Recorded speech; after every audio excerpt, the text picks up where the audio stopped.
या जोडीची love recipe काय? पहिल्यांदा मी तो पदार्थ खाल्ला, बिर्याणी, पण ती केळ्याची बिर्याणी. कशाची?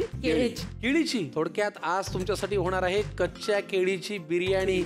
बिर्याणी आणि केळ हे कॉम्बिनेशन ऐकायला जरी ऑड वाटत असलं तरी पवार साहेबांच्या म्हणजे पवार साहेबांनी संतोष पवार साहेबांच्या सांगण्यावरून चव त्याची फार अप्रतिम आहे. ती कशी असणार आहे हे आपण बघूया. लागणारं साहित्य घेऊन या. कच्च्या केळीची बिर्याणी तुम्ही करणार आहात, ही आहे तुमच्या जोडीची लव्ह रेसिपी. लागणारं साहित्य आपल्या समोर आहे. ते काय काय आहे? तांदूळ जो आपण धुवून घेतलेला आहे, इथे बाजूला ठेवलाय भिजवून. दही, टोमॅटो, कोथिंबीर, काजू आणि गरम मसाला, आलं लसूण पेस्ट, धणा जिरा पूड हे दोन्ही, जिरं, हळद, तिखट, मीठ.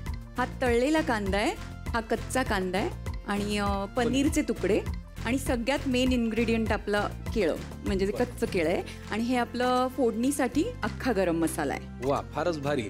फक्त काजूचा आणि पनीरचा रंग सांगतोय की ते आपण जरा शॅलो फ्राय करून घेतलंय, कारण की मला तव्यामध्ये आपण थोडंसं शॅलो फ्राय करून घेऊ शकतो. कच्चं केळ काळं का पडले? उन्हातून आलंय खूप दुरून आलंय ते. नाही, हे ना मी उकडून आणलंय, कारण की मग आपला वेळ जायला नको ना. हो, अच्छा. म्हणून मी उकडून ठेवलंय की आपण फक्त हे घ्यायचं आणि असं सोलायचं की त्याच्या आतलं जे त्याचे आपल्याला तुकडे करायचे. अच्छा. हा, उकडल्यावर ना त्याला फारसं सोलायला लागत नाही, त्याची साल आपोआप पील होते. बर. उकळून घेतलेल्या कच्च्या केळ्याचे काप आपण केलेले आहेत. आता आपण हे तळून घेणार आहोत, म्हणजे ते थोडे क्रिस्पी होणार. हो, अच्छा. बर. तळून म्हणजे शॅलो फ्राय करायचं का वहिनी? शॅलो फ्राय नाही, थोडंसं डीप फ्राय घ्या. तेल टाका. या कार्यक्रमात तेल आम्ही नेहमी फॉर्च्यूनचं वापरतो. वा.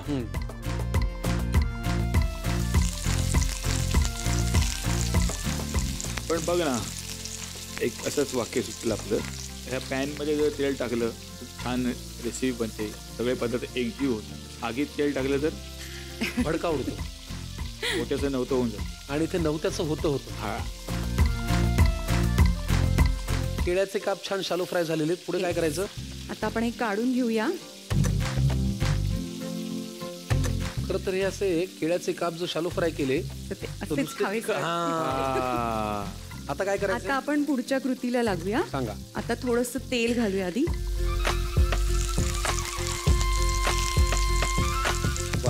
आमच्या गप्पांच्या नादा आपण तिकडे जिरा आणि काय कांदा घातला. जिरा आणि कांदा घातलाय. आता आपण तो परतून घेऊया. थोडासा मऊ झाला की मग आपल्याला बाकीचे पदार्थ घालायचे. बरोबर. आता काय? मी आलं लसूणची पेस्ट टाकते. थोडंसं परतून दे त्याला. मग आपण कोरडे मसाले घालूया. बिर्याणीचा आत्मा म्हणजे हे कोरडे मसाले. ते प्रमाणात आणि योग्य पद्धतीने योग्य वेळेला पडल्याशिवाय बिर्याणीला चव येत नाही. त्यामुळे हे लक्षात ठेवा, बिर्याणीमध्ये कोरडे मसाले कधी किती घालायचे याचं जरा. पहिले मी थोडीशी हळद घालते. लाल तिखट. काय सुगंध येतोय सर, है ना?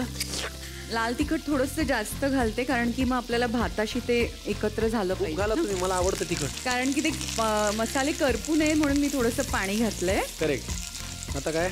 तर धणे जिरं पूड, धण्याची पूड जरा जास्त घातली मी, आणि जिरं मी कमी घालणार, जिऱ्याची पूड कमी घालणार आहे.